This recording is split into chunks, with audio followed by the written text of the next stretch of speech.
அவருடைய மத்தியில் பல கூட்டு அணிகள் உருவாகின்றன. அது அவர்களுடைய உரிமையாக இருக்கலாம்.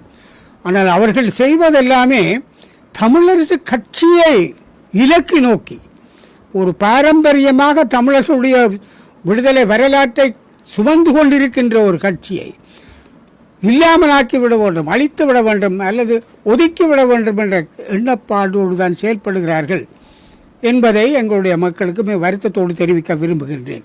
நீங்கள் எங்களுடைய சில கருத்துகள் இருக்கலாம், ஆனால் பலமாக நாங்கள் இன்று வடக்கு கிழக்கில் நிற்கிறோம் என்றால் தமிழரசு கட்சி மட்டும்தான் நிற்கிறது என்பதை கருத்தில் கொண்டு இவர்களுடைய கருத்துக்கள் அவர்களுடைய வரலாறு இப்பொழுது தெரியும் தானே. அவர்களுடைய எந்த நிறுவனத்தையோ அமைப்பையோ கட்சியோ நான் குறை சொல்ல விரும்பவில்லை.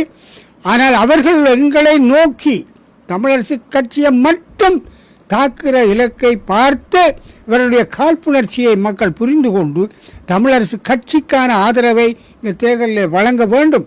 ஒரு பலமான நிலையிலே உள்ளூராட்சியை பொறுத்தவரையில் என்னை உட்பட கூடுதலான உள்ளூராட்சியிலே அனுபவம் உள்ளவர்கள், தலைமை தாங்கியவர்கள், நிர்வகித்தவர்கள் இருக்கிறோம்.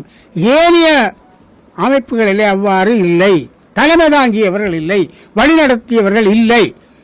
அரசியல் ரீதியாக மேடையிலே பேசினவர்கள் இருக்கிறார்கள், கட்சி ரீதியாக பேசியவர்கள் இருக்கிறார்கள். ஆனால் நிர்வாக அனுபவம் கொண்டவர்கள் இல்லை என்பதையும் எங்களுடைய மக்கள் புரிந்து கொள்ள வேண்டும் என்று நான் அன்பாக கேட்டுக்கொள்ள விரும்புகிறேன். அந்த அடிப்படையை சிந்தித்து மக்கள் வாக்களிக்க வேண்டும் என்பதை நான் கேட்டுக்கொள்ள விரும்புகின்றேன்.